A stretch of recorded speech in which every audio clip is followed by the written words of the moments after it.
नमः श्रीवर्धमानाय निर्धूतकलिलात्मने सालोकानां त्रिलोकानां यद्विद्यादर्पणायते।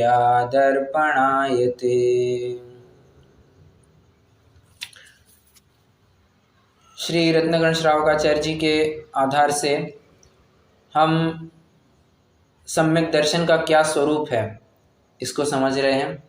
पहले तो वे धर्म का स्वरूप बता रहे हैं, तो धर्म कैसा होता है, तो सम्यक दर्शन ज्ञान चारित्र की एकता रूप होता है। सम्यक दर्शन किसका नाम, तो कहते हैं सच्चे देव शास्त्र गुरु का सच्चा श्रद्धान।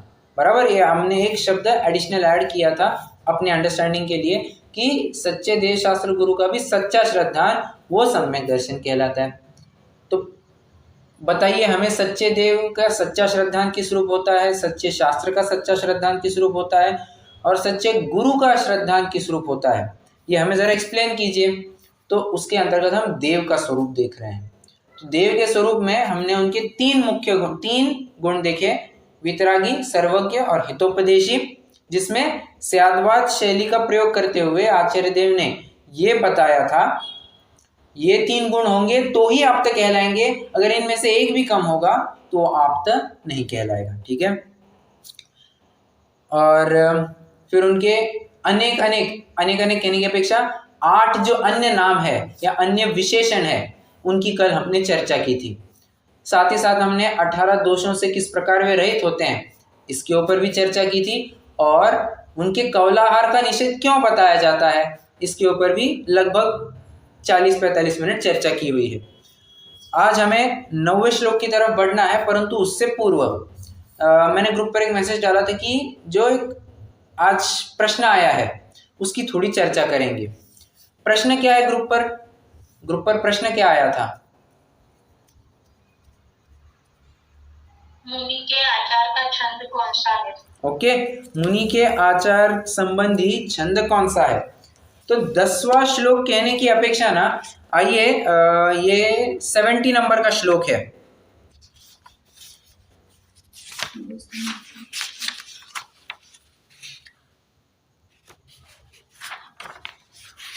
17 और 70? 70। एक मिनट, मैं भी थोड़ा कंफर्म कर लूं। ये हो गया,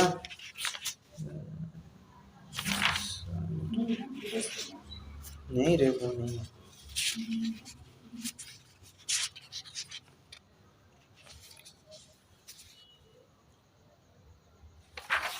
50 पे आइए, पहले श्लोक नंबर 50 पे आइए, 70 नहीं 50, सॉरी।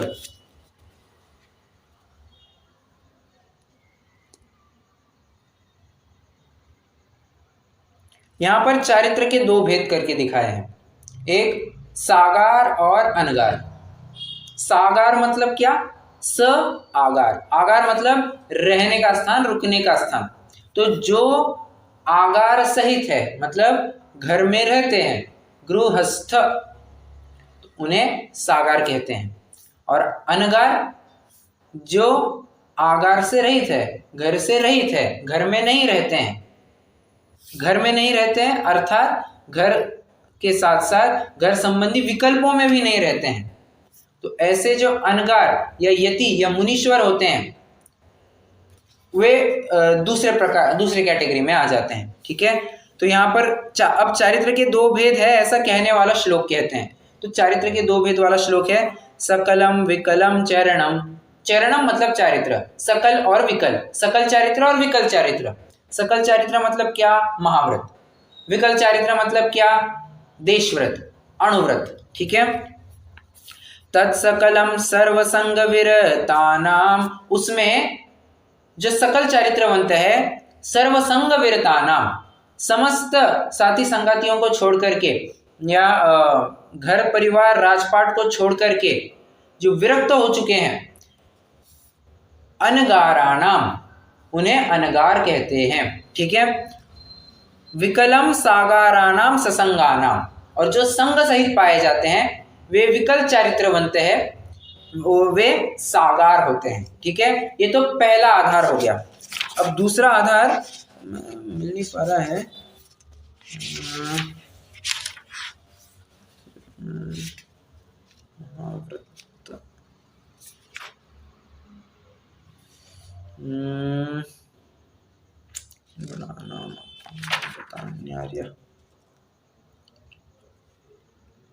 हाँ राइट, 72, 70 नहीं, मैंने 70 कहा था, 72 है, 72 नंबर है, ये आपके लिए परफेक्ट है।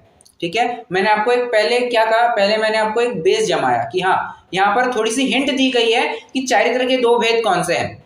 उसके बाद चारित्र मतलब सकल चारित्र का विस्तृत विवेचन ये 72 नंबर के श्लोक में मिलेगा। ठीक है, पढ़ते हैं 72 नंबर का श्लोक। ये अभी अपन सिर्फ अपने वो प्रश्न के हिसाब से अपन चर्चा कर रहे हैं, तुरंत कोई जंप नहीं कर गए अपन। अब महाव्रत कैसे होता है यह श्लोक द्वारा कहते हैं, उत्थानिका में ही लिख दिया इन्होंने। महाव्रत कैसे होता है तो महाव्रत का स्वरूप कहते हैं, पंचानाम पापानाम हिंसादीनां मनोवच काये कृतकारितानुमोदस्त्यागस्तु महाव्रतम महताम। महाव्रत कहते हैं, किसे कहते हैं, पंचानाम पापानाम हिंसादीनां मनोवच काये कृतकारितानुमोदय त्यागस्तु। त्यागस्तु किस किस का त्याग होता है, 5 पापों का। 5 पापों का किस रूप से होता है तो कहते हैं मन वचन काय कृतकारित अनुमोदन। बस इतना ही हो गया क्या, ये कितने कोटि हो गए।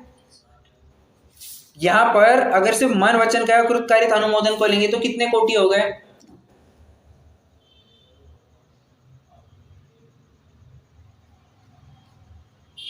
अरे किसी को नहीं समझ में आया, क्या कहा, 9 कोटि 9। करेक्ट। यहां पर अगर हम श्लोक को देखेंगे तो 9 कोटि का ही विवेचन किया गया है, परंतु मुनिराज तो 5 पापों के 108 कोटि से त्यागी होते हैं, किसी भी पाप के 108 कोटि से त्यागी होते हैं। तो बचे हुए 12 कहां गए, लगा लेना। ठीक है, अब ये श्लोक में जगह नहीं मिली इनको, इसलिए इनको लिखना पड़ा, छोड़ना पड़ा, सॉरी। तो 108 कैसे बनते हैं, मन वचन काय के 3, कृतकारित अनुमोदन के 3, समरम समारम आरंभ के 3, क्रोध मान माया लोभ के 4, 3 गुना 3 गुना 3 गुना 4, कितना आ रहा है टोटल, सम प्रोडक्ट कितना आ रहा है, 108 आ रहा है, बराबर 108। यस। तो 108 कोटि से जो जीव पापों का त्यागी होता है उसे महाव्रती कहते हैं। ओके, बस। तो जो प्रश्न आया है ना, प्रश्न का उत्तर ये है, 72वें श्लोक में महाव्रत का या मुनिराज का स्वरूप बताया गया है। ओके, और थोड़ा और एक्सटेंडेड आंसर लिखना हो तो 50वें श्लोक का एक रेफरेंस देंगे और 72वें श्लोक का एक रेफरेंस देंगे। ओके, चलिए। अच्छा, समझ में आया या नहीं समझ में आया,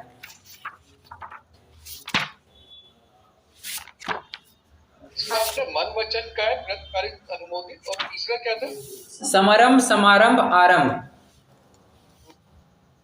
और फिर 4 मतलब 4 कषाय।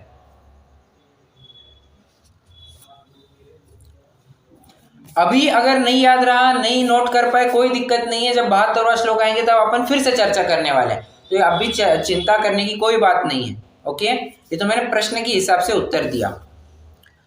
अब आ जाइए अपने मैं 9वां श्लोक कहा था क्या, 8वां श्लोक देखना है आज, सॉरी आज 9वां श्लोक नहीं 8वां श्लोक देखना है हमें। तो 8वां श्लोक अपन पढ़ते हैं सभी जन एक साथ। अनात्मार्थम विना राग शास्ता शास्ति सतो हितम ध्वनन शिल्पिकर स्पर्शान मुरज किमपेक्षते। एक बात ध्यान रखना, जब भी पढ़ेंगे ना तो पढ़ते वक्त हमें ई की मात्रा और उ की मात्रा की तरफ थोड़ा ध्यान देना चाहिए।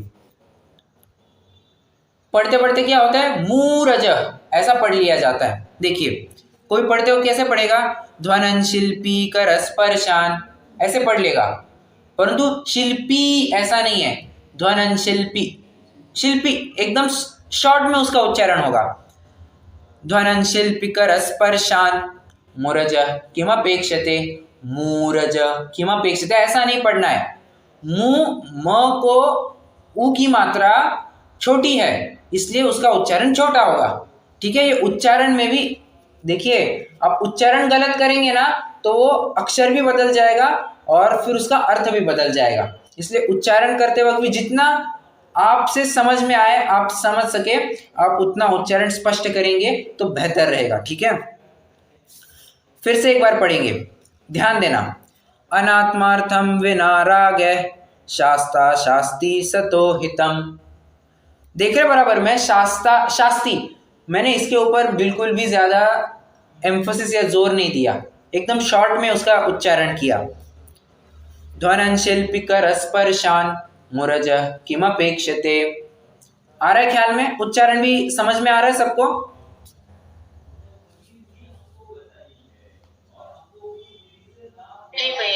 ओके, अब इसका अर्थ देखते हैं अपन। बिना रागे, ऐसे बोलेंगे ना, बिना रागे। रागय रेस, रागय है ऐसा नहीं पढ़ेंगे, वो रागय उतना उच्चारण फ्लो में उतना ही उच्चारण हो पाता है। अनात्मार्थम विना रागय, वो ह उच्चारण में आता भी है पर इतना नहीं आता कि एकदम रागय है ऐसा पढ़ ले अपन। एकदम एकदम छोटा सा उच्चारण होता है वो ह का, अनुस्वार नहीं, विसर्ग का। ठीक है, इसकी थीम, इस श्लोक की मैं थीम बताता हूं आपको। श्लोक की थीम ऐसी है, अच्छा इस श्लोक की थीम बताने से भी पहले छड़ाला की एक पंक्ति है हमारे पास,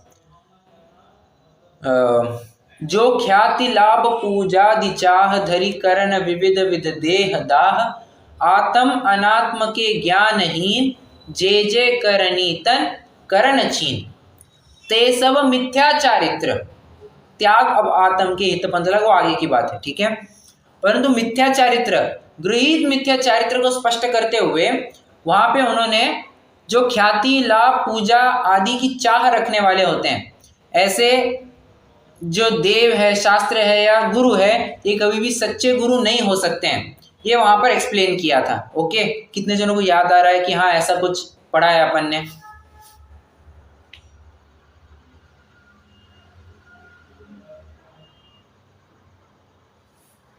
यस, नो?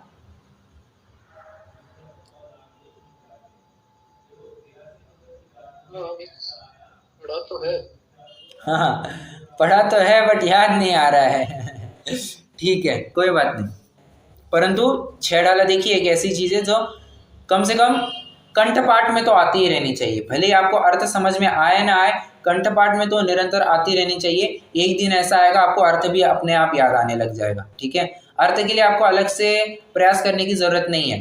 अपन चर्चा कर चुके हैं ना, एक दिन आपको सहज ही में आप पढ़ते जाएंगे, आपको अर्थ ख्याल में आते जाएगा। ठीक है, परंतु कंठपाठ में तो ये आना चाहिए। ठीक है, तो वहां पर क्या सच्चे देव शास्त्र गुरु के बारे में वे ख्याति लाभ पूजा आदि से रहित होते हैं, ऐसा हमने निष्कर्ष निकाला था। ठीक है, मतलब ही क्या? मतलब ही सच्चे देव की जो भी क्रिया होती है वो अनात्मार्थ होती है, मतलब निरपेक्ष होती है, अनिच्छा वाली होती है, स्वयं के निस्वार्थ होती है।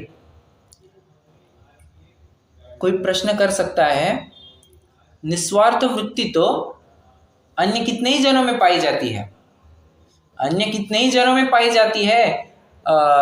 ही साधु होते हैं जो एकदम निरपेक्ष रूप से कपड़ा पहनते हैं, सब करते हैं, मतलब अन्य मति के साधुओं की बात कर रहा हूं मैं, एकदम निरपेक्ष रूप से वे साधना करते हैं, उनकी जो उन्होंने मान रखी है वैसी वे साधना करते रहते हैं। ठीक है, प्रश्न है मेरा, क्या वे भी सच्चे गुरु हो जाएंगे?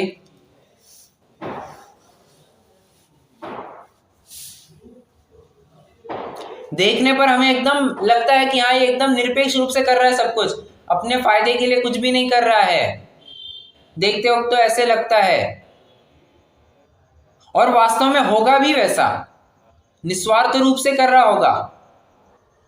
परंतु क्या इस आधार से हम उसे सच्चा गुरु कहने लग जाए? हालांकि यहाँ हालांकि यह देव का प्रकरण चल रहा है, परंतु गुरु के ऊपर भी लागू होगा, कोई दिक्कत नहीं है। 2 मिनट में ऐसे ही चर्चा कर ले रहा हूं। नहीं, क्यों? उनमें वीतरागता ही नहीं है सबसे पहले तो। राइट, सर्वकता करेक्ट। भी नहीं। वो अनिच्छा लाने के लिए वीतरागता होना बहुत जरूरी है। क्यों साहब, ऐसा क्यों? वही जिसमें राग द्वेष नहीं होगी वही तो होगा ना। क्या क्या? वीतरागता तो जरूरी है ना वो बिल्कुल निष्पक्ष होने के लिए। राइट, राग द्वेष का तो निस्वार्थ होने के लिए, निष्पक्ष होने के लिए वीतरागता पूरी जरूरी है। ठीक है। अच्छा, अंशता चलेगी क्या? हाँ, चल जाएगी ना, कोई दिक्कत नहीं है। क्यों? अरे हमारे गुरु अंशतः वीतरागता है या नहीं है? 3 कषाय चौकड़ी के अभावपूर्वक वीतरागता है या नहीं है? है, तो क्या चलेगा? बिल्कुल चलेगा। ओके, परंतु वीतरागता होना जरूरी है। जिनके वीतरागता ही जीवन में प्रकट नहीं है, जिनको किसी ना किसी प्रकार से अभी भी राग सताता है, किसी का भला करूं, कुछ करूं, तो ये राग भी मोह है। राग क्या है? मोह ही तो है। और मोह जब तक है तब तक वो इच्छा बनी रहेगी, मतलब ही अनिच्छा पूर्वक आपकी कोई भी क्रिया नहीं पाई जाएगी। यहां पर क्या कह रहे हैं? अनात्मार्थम विना राग है। राग के बिना, वीतराग रूप से, अपनी इच्छा के बिना, अपने स्वार्थ के बिना, शास्ता शास्ति सतोहितम, धर्मी जीवों के लिए उपदेश खिरता है।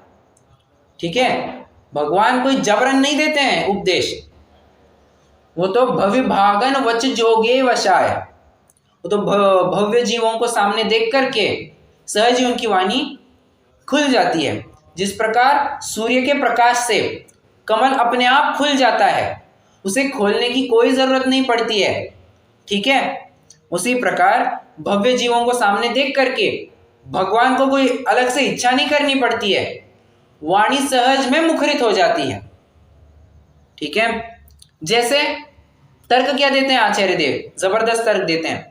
कहते हैं ध्वनन शिल्पी कर स्पर्शान मुरज किमपेक्षते, मृदंग की तार बजाने से आवाज निकलता है। प्रश्न है मेरा, वो तार उस मृदंग की है या आवाज की है? तार, प्रश्न ध्यान से समझना, वो तार मृदंग की है या आवाज की है या किसी और की है?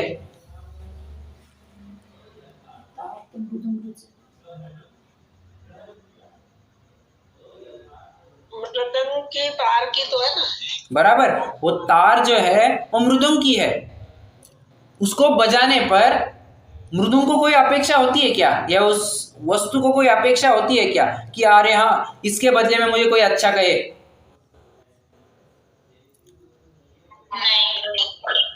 बिल्कुल अपेक्षा नहीं होती है। जिस प्रकार गाय को अपने बछड़े से एकदम निस्वार्थ प्रेम होता है, धर्मी सो गो, बात को पूरा कीजिए, धर्मी सो गो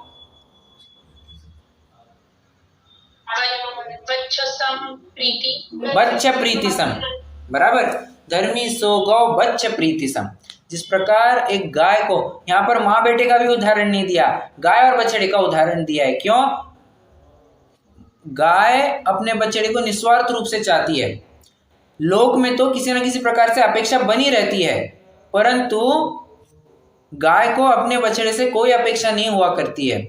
वो तो एक दिन वो बछड़ा चला जाएगा, गाय को कुछ नहीं लगता है कि बाबा ये मेरे लिए, मैंने इसको 9 महीने 10 महीने अपने पेट में पाला, ये मुझे संभाले, बाद में कुछ अपेक्षा होती है? कोई अपेक्षा नहीं होती है गाय को। चला गया चला गया। ठीक है, उसी प्रकार भगवान की वाणी निस्वार्थ रूप से यहाँ पर राग भाव के बिना ही सत्पुरुष जो निकट भव्य है उन्हें हितरूप शिक्षा देते हैं, सहज रूप से खिरती है। ये सब सहज का धंधा है, सहजता से होता है। जबरदस्ती से खींचतान करके ये कार्य नहीं होता है। भगवान देखिए, हाँ, गाय से दूध लेना है ना, तो गाय को पुचकारना पड़ता है पहले, वो अब प्यार से दूध दे देगी। अब कितने भी डंडे बरसा उसके ऊपर, वो अगर उसका मन बन गया और दूध खींच लेगी, नहीं मतलब नहीं देगी, एक बूंद नहीं देगी वो दूध। बराबर, खींचतान करके और मान के चलिए आप कुछ इंजेक्शन वगैरह लगाते हैं, तो वो तो खींचतान से मिल गया ना आपको, और खींचतान से मिला हुआ दूध ये रक्त बराबर बताया गया है। कबीर का एक दोहा भी है कुछ, तो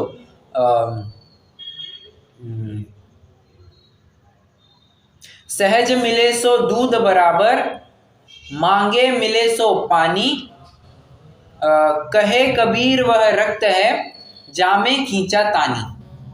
क्या कहा? सहज मिले सो दूध है। अब भगवान की वाणी हमें सहज मिलती है तो दूध के बराबर है, ठीक है। मांगे मिले सो पानी, हमने किसी चीज की मांग की और हमें मिल गई, वो पानी के बराबर। पर कहे कबीर वह रक्त है, जामे खींचा तानी, परंतु जो खींचतानी से मिलता है ना, तू मेरे लिए कर ही इतना, तू करके ही दे। वो खींचातानी जहां पर होती है ना, वो रक्त बराबर बताया गया है। यहां पर भगवान की वाणी मुख चंद्र ते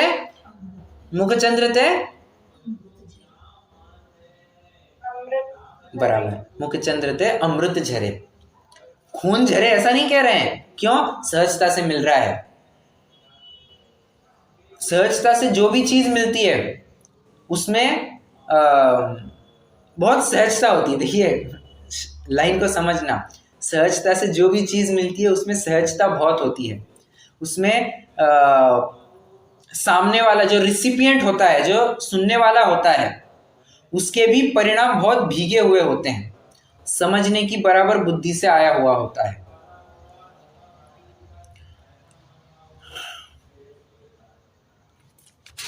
चलिए अब भावार्थ की एक दो पंक्तियां पढ़ते हैं, थोड़ा और खुलासा करेंगे अपन। भावार्थ में क्या लिखते हैं? संसारी जन लोक में जितना भी कार्य करते हैं वह सब अपना अभिमान, लोभ, यश, प्रशंसा आदि के लिए करते हैं, और भगवान अरहंत आप अपना कुछ भी प्रयोजन बिना, चाह बिना ही जगत के जीवों को हित की शिक्षा देते हैं। निष्पृह हो उपदेश दिया, बस परफेक्ट लाइन है ये। निष्पृह हो उपदेश दिया, एकदम निष्प्रिय होकर के, कोई अपेक्षा नहीं, कोई अपेक्षा नहीं। अब इसके बारे में, इस पंक्ति के ऊपर चाहे उतनी चर्चा कर लेंगे अपन। The whole world is a mental asylum, someone is mad behind fame, someone is mad behind money. कोई पैसे के पीछे है तो कोई प्रशंसा के पीछे है। फिर से ये किसने लाइन लिखी है वैसे, कोई जानता है? The whole world is a mental asylum,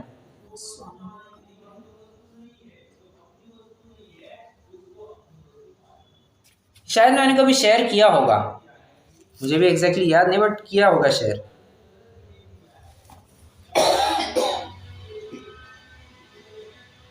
क्या कहा? नहीं, ये स्वामी विवेकानंद ने बताया है। ये कोट स्वामी विवेकानंद का है, जहां पर वे कहते हैं the whole world is a mental asylum. ये पूरी की पूरी दुनिया एक पागल खाना है। पागल खाना कह दिया, क्यों? Someone is mad behind fame, someone is mad behind money. कोई पैसे के पीछे है तो कोई प्रशंसा के पीछे पागल है। पागल या उन्मत्त तो सभी है, और यह उन्मत्तता किसकी उन्मत्तता है? मोह की उन्मत्तता है। मोह की गहल सो अजान यह सुरापान, बराबर है। तो कहते हैं, और संसारी जीव, तो देखिए बात बड़ा कितनी मिलती जुलती है। वहां पर उन्होंने होल वर्ल्ड कह दिया, यहाँ पर उन्होंने संसारी जीव कह दिया। तो संसारी जीव कोई भी कार्य बिना प्रयोजन के नहीं करता है। प्रयोजनम अनुद्दिश्य मंदोपि न प्रवर्तते, किसी ना किसी प्रकार का अपना प्रयोजन, किसी ना किसी प्रकार का अपना एडवांटेज वो चाहता ही चाहता है। कितना भी कहे मैं तुम्हें निस्वार्थ रूप से चाहता हूं, मैं ये कार्य कर रहा हूँ, निस्वार्थ निष्प्रिय रूप से कर रहा हूँ, उसमें उसका स्वार्थ छिपा होता है। कोई समाज सेवक कहेगा मैं तो निस्वार्थ भावना से ये सब कर रहा हूं। नहीं, अंदर में जाकर के देखना, आपको एक दिन का ये ऐसा मिलेगा ही कि उसको कहीं ना कहीं थोड़ी सी प्रशंसा की, एक प्रसिद्धि की चाह है। किसी को पैसे से कुछ मतलब नहीं होता है, वे बस फैलना चाहते हैं। जैसे आतंकवादी बस अपनी प्रसिद्धि चाहते हैं कि हम इतना खौफ फैला सकते हैं, हमारा इतना प्रभाव बन सकता है। ये बस उनको प्रसिद्धि चाहिए, उनको पैसे से एक रुपए का मतलब नहीं है, कुछ मतलब नहीं है उनको। वे जिंदगी भर गरीब रहेंगे, उनको बस प्रसिद्धि चाहिए। और कोई कोई लोग होता है पैसा चाहिए, इज्जत लगी दांव पर, इज्जत गई तेल लगाने, हमें कुछ नहीं लेन देना उसका, मतलब हाँ, और थोड़ी सी खराब भाषा में तो भाड़ में गई इज्जत, भाड़ में गया एथिक्स। अपन को पैसे कमाने से मतलब है, प्रसिद्धि वगैरह अपन को कुछ नहीं चाहिए, सिर्फ पैसा पैसा पैसा। पैसा ही किसी किसी का प्रयोजन होता है, किसी का एक किसी का दूसरा, तो किसी के दोनों भी प्रयोजन होते हैं। क्या कहा? किसी के दोनों भी प्रयोजन होते हैं। भगवान के लिए ऐसी कोई अपेक्षा नहीं। पैसों का मोह तो वे कब का छोड़ चुके हैं, और प्रसिद्धि का व्यामोह भी जब वे नग्न दिगंबर हो गए थे तभी उन्होंने छोड़ दिया था। प्रसिद्धि अब उनको चाहिए भी नहीं।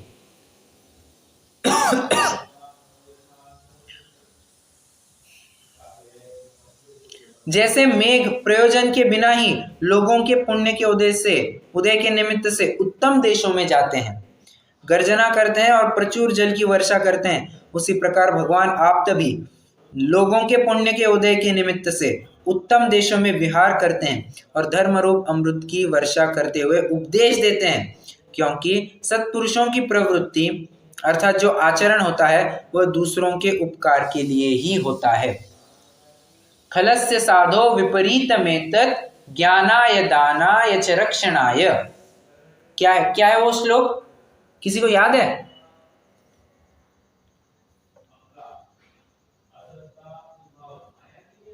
आपने ये जो अभी बताया था Swami Vivekananda, whole world is mental asylum, हाँ, इसके आगे क्या था? someone is mad behind fame, someone is mad behind money.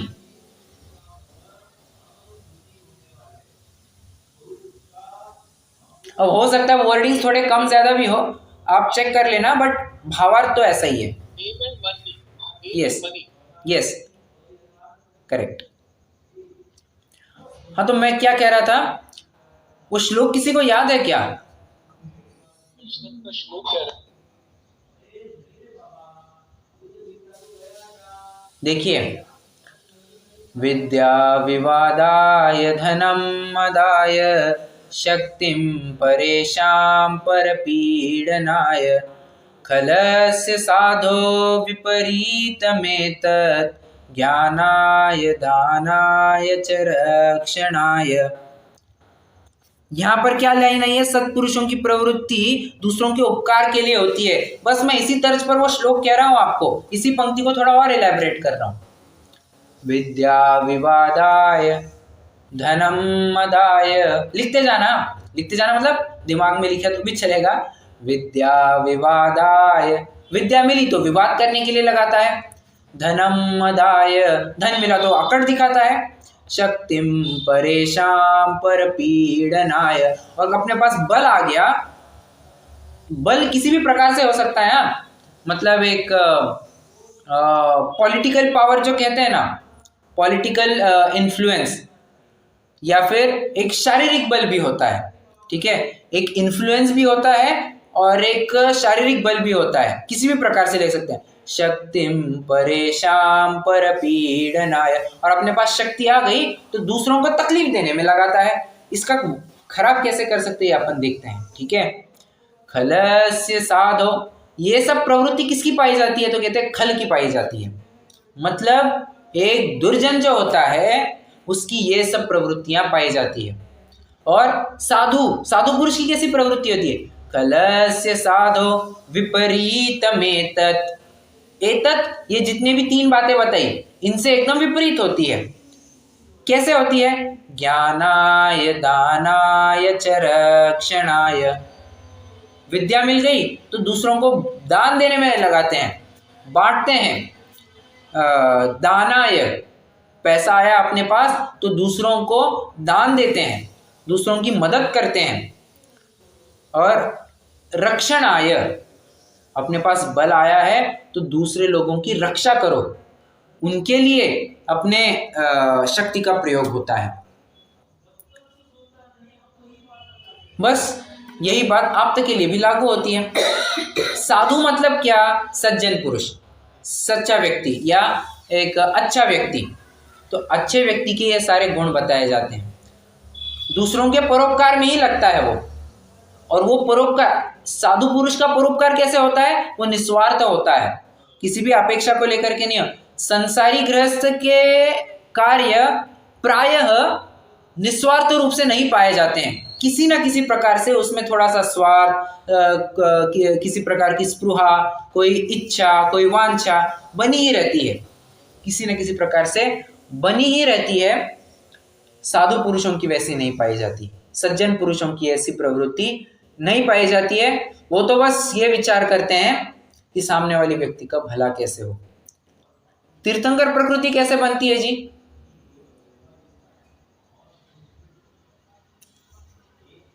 जीवों का भला है ना, कुटुंब क्या बोलते हैं सर, वसुधैव कुटुंब की भावना से। ओके,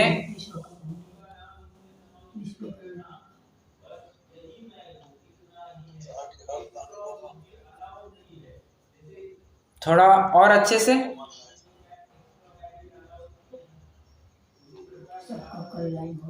वसुधैव कुटुंबकम ठीक है, क्या क्या? वात्सल्य भाव सबके प्रति ओके ओके, राइट राइट। अरे तीर्थंकर प्रकृति के 16 कारण भावना से बनती है, ठीक है। 16 कारण भावनाओं में से एक भावना है, सुनिए ना, 16 कारण भावना में से एक भावना है दर्शन विशुद्धि में, या कहाँ पर है वो एग्जैक्टली चेक करना पड़ेगा, परंतु 16 कारण भावना में से एक भावना है जहाँ पर उसका स्पष्टीकरण अगर आप डिस्क्रिप्शन पढ़ेंगे तो ऐसा मिलेगा कि सभी जीवों को रोटी कपड़ा मकान मिले ऐसी भावना वो जीव नहीं भाता है, तो सभी जीवों को तत्वज्ञान मिले, तत्वज्ञान के आधार से सभी अपने सच्चे सुख को प्राप्त करे, अपने स्वभाव की प्राप्ति के उपरांत सभी जीव उस अक्षय सुख की प्राप्ति करे, यही भावना हुआ करती है। सबको लाड़ी घोड़ा, 2 टाइम का भोजन मिले, भूखों को भोजन मिले, प्यासों को पानी मिले, अनाथों को अनाथ आश्रम मिल जाए, बेघर वालों को घर मिल जाए, ऐसी भावना नहीं, ऐसी भावना भाने से तीर्थंकर प्रकृति नहीं बंधती है। तीर्थंकर प्रकृति बंधने का कारण सभी जीवों को तत्वज्ञान मिले, तत्वज्ञान के आधार से सुखी हो। क्यों? ये अन्य पर द्रव्य तुम्हें सुख दुख नहीं दे सकते हैं, तुम्हें सुख दुख का कारण एकमात्र तुम्हारा अज्ञान ही है।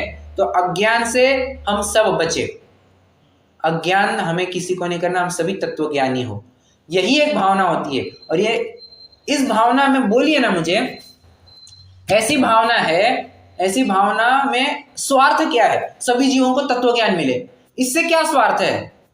किसी भी प्रकार से कोई स्वार्थ नहीं मिलता है। अच्छा, सभी जीवों को रोटी कपड़ा मकान मिले, इसमें किस प्रकार का स्वार्थ हो सकता है? क्या हो सकता है ना? कोई कहेगा, मतलब कोई गृहस्थ ऐसा विचार करता है सबको रोटी कपड़ा मकान मिले, सब कोई, इसमें उसका कैसे स्वार्थ छिपा होगा? भले आदमी इसका खुद का कपड़े का धंधा है, सबको कपड़ा मिले मतलब मेरा धंधा अच्छा चले, वो किसी न किसी प्रकार से भावना भा रहा है। ये हो सकता है, नहीं हो सकता है? अब प्रैक्टिकली विचार करना, बिल्कुल हो सकता है। सबको घर मिले, मैं तो एक बिल्डर हूँ, मेरा काम ही क्या है? घर बनाना। प्रोजेक्ट आते हैं मेरे पास, बड़े बड़े कंपनियां प्रोजेक्ट देती है, बड़े बड़े गवर्नमेंट या फिर महानगर पालिका मुझे ऑर्डर्स देती है, तो मैं घर बनाता हूँ। तो सबको घर मिले, इससे क्या हुआ? मेरा ही फायदा हुआ, ठीक है। कहने की बात यह है कि सबको तत्वज्ञान मिले, इसमें ऐसी क्या भावना हो सकती है? ऐसी कोई भावना नहीं हो सकती है कि सबको, अब तत्वज्ञान ये कोई प्राइवेट प्रॉपर्टी तो है नहीं किसी की, सभी जन इसको ग्रहण कर सकते हैं। इसलिए इसमें किसी की स्वार्थ की भावना नहीं छिपी है। ये मैंने आपको सिद्ध भी करके दिखाया। हाँ, हो सकता है कि कपड़े के धंधे में मेरी मोनोपोली चले, ऐसा हो सकता है कि कंस्ट्रक्शन के लाइन में सिर्फ अकेला मैं रहूं और कोई कंस्ट्रक्टर नहीं होगा, कोई बिल्डर नहीं होगा, एक अकेला मैं रहूंगा। मोनोपोली ऐसी चलाई जा सकती है और कोई बना भी नहीं सकता है। परंतु तत्वज्ञान एक ऐसी चीज है जो किसी की निजी संपत्ति नहीं हुआ करती है, जो इसको प्रकट करे उसकी हो जाएगी। इसलिए इसमें स्वयं का क्या फायदा हुआ? स्वयं का फायदा तभी देखेगा ना। अच्छा, वो गलत इन सेंस थोड़ा अलग हो जाएगा, बट कितने जन समझ रहे हैं मैं इतना एक्सप्लेन क्यों कर रहा हूं? मेरा मूल लाइन क्या, बेस लाइन क्या है इस सब का? निस्वार्थ रूप से सब होता है। कि मैं 2-3 दिन से कहते आ रहा हूं, केवली की समस्त क्रियाएं निर्वध्य रूप से होती है, अनिच्छा पूर्वक होती है। ठीक है, इच्छाएं उनकी अब सब मर गई है। इच्छाएं मर गई है मतलब अरे मोहनीय कर्म का अभाव हो गया है। हमने कहीं पढ़ा है क्या कि इच्छा ये मोहनीय कर्म के निमित्त से होता है? कहीं तो पढ़ा है, सुना है क्या? सुना तो है लेकिन कहाँ ये नहीं पता। मोक्ष मार्ग प्रकाश। अरे आप बहुत दूर चले गए। होगा, I don't deny the fact.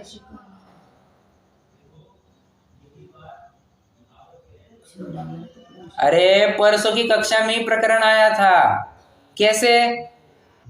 Shvetambar मत वालों का क्या प्रश्न था कि उनको भोजन करने की इच्छा होती है। इच्छा ये तो मोहनीय कर्म के निमित्त से हुआ। उनका कहना था नहीं, वेदनीय कर्म के निमित्त से। हमने क्या कहा? वेदनीय कर्म का उदय भी तभी तीव्र होता है जब मोहनीय कर्म साथ में होता है। जब इनके मोहनीय कर्म ही नहीं रहा है तो तुम वेदनीय का असर पड़ता है कैसे कह सकते हो? मोहन और इच्छा ये मूल में वेदनीय भी की भी नहीं है, ये तो मोहनीय कर्म के निमित्त से उत्पन्न हुई एक भावना है, एक प्रक्रिया है। ठीक है, जब जिनकी मोह ही नहीं रहा है उनकी क्या इच्छा, और जिनकी इच्छा ही नहीं उनकी सभी क्रियाएं निरीच्छ रूप से होती है, निष्प्रह रूप से होती है, निर्वांछक प्रवृत्ति से होती है। ओके, एक लास्ट लाइन पढ़ते हैं। जितने भी उपकारक पदार्थ हैं वे सभी बिना कुछ चाह भाव के ही लोगों के पुण्य के प्रभाव से प्रकट होते हैं। उसी प्रकार भगवान आप भी बिना इच्छा के ही लोगों के परम उपकार के लिए धर्म रूप हितोपदेश देते हैं। ओके, अब अपना चार्ट आपको याद आ रहा होगा। कहां तक आकर के रुके थे अपने चार्ट में? श्लोक 6 तक किया है। श्लोक 6 तक किया है। कहां तक? वितरागता के नीचे हमने लिखा था क्षुधा आदि 18 दोषों से रहित। ठीक है, यहां तक आकर के रुके थे। अब सर्वज्ञ के नीचे ब्लैंक छोड़ देंगे, हितोपदेशी के नीचे एरो करके लिखेंगे अनात्मार्थ, अर्थात अपनी ख्याति लाभ इत्यादि से रहित। अनात्मार्थ मतलब अपनी ख्याति लाभ इत्यादि से रहित। और दूसरा राग द्वेष से रहित वचन। हितोपदेशी के नीचे 2 पॉइंट लिखेंगे। कोई रिपीट कर सकता है या मैं ही रिपीट करूं फिर से?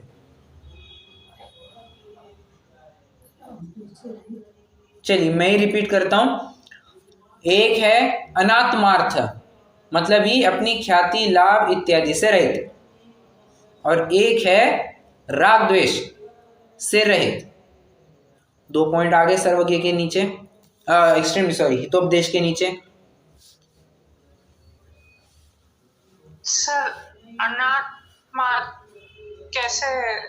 वापस एक बार सर। क्या क्या? अनात्मार्थ। हाँ, अनात्मार्थ नहीं है सर? अनात्मार्थ, मार्थ। ओके ओके, कितने जनों ने कंप्लीट कर लिया यहां तक?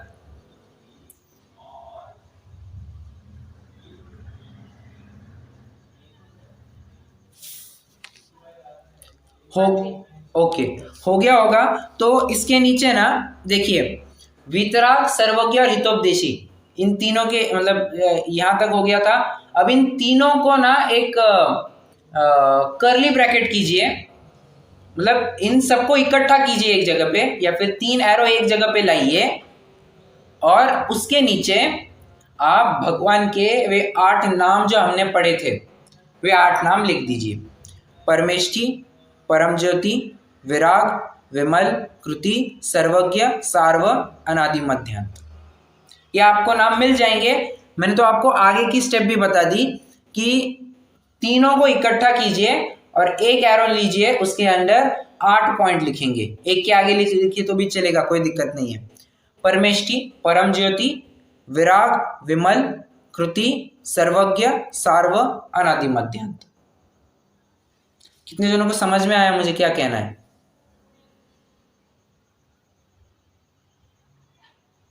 सर्वज्ञ में कुछ नहीं लिखना ना? नहीं, सर्वज्ञ में कुछ नहीं लिखना है, सिर्फ वीतराग और हितोपदेशी के नीचे ही लिखना था। और फिर तीनों को मिला करके एक अगला पॉइंट लिख दिया अपन ने। ठीक है, ओके,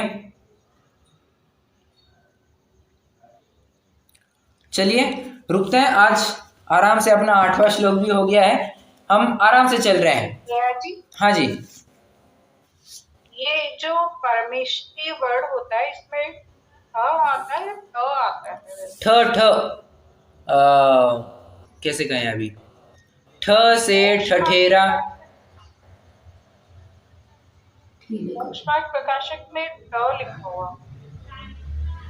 अच्छा, परंतु प्रचलन में तो परमेष्ठी और ठेले वाला ठ है। वो परम इष्ट ऐसा भी आता है ना, परम इष्ट, परमेष्ठी। राइट। शब्द दोनों भी है, शब्द दोनों भी है, परंतु जितना मैंने पढ़ा है प्रचलन में तो परमेष्ठी वो ठेले वाला ठ है, तरबूज वाला ट नहीं है। नहीं, टमाटर वाला नहीं है, ठ है, ठटेरे वाला। राइट।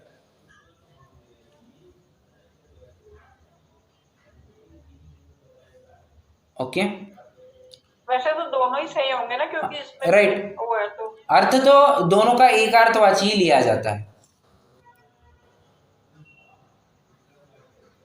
परंतु ज्यादा प्रचलन वाला क्या है वो मैंने आपको बताया, परमेष्ठी बोलते हैं। ओके, अच्छा, ये जो अपने अभी अभी अपन ने हितोपदेश लिखा ना, ये हितोपदेश के नीचे जो 2 पॉइंट लिखे अनात्मार्थ और राग द्वेष से रहित, वहां पर अगर आपके पास जगह होगी तो ब्रैकेट में लिखेंगे श्लोक नंबर 8, वहां लिखेंगे श्लोक नंबर 8, और जो 8 नाम लिखे आपने परमेष्ठी, परम ज्योति, वहां पर ब्रैकेट में लिखेंगे श्लोक नंबर 7। ये मैं क्यों बता रहा हूं आपको फटाफट फिर ये चार्ट में ही कवर होते जाएगा कि हाँ ये श्लोक की ये विषय वस्तु, ये श्लोक की ये विषय वस्तु है। आपको ज्यादा पूरा पढ़ते बैठने की जरूरत नहीं है, ये एट अ ग्लांस आपके पास ये चार्ट तैयार हो जाएगा कि हाँ पहले अधिकार की ये विषय वस्तु, दूसरे अधिकार की ये विषय वस्तु, तीसरे अधिकार की ये विषय वस्तु, मतलब एंड में आपको समराइज करने में मैं आसानी करके दे रहा हूं। ठीक है, एक बार थोड़ा रिपीट करेंगे, I had a call disturbance हो गया।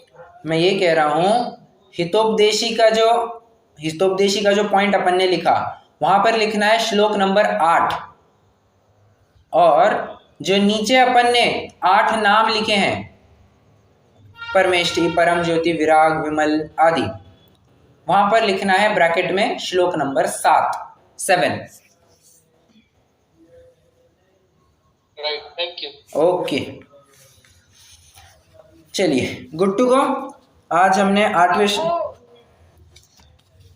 अब वो श्वेतांबर मत वाला चार्ट भेज रहे थे। हाँ वो भेज दूंगा मैं, यस अभी भेज दूंगा मैं अभी। ठीक, रुकते हैं, जिनवाणी स्तुति करेंगे। कोई प्रश्न हो तो जरूर पूछ सकते हैं।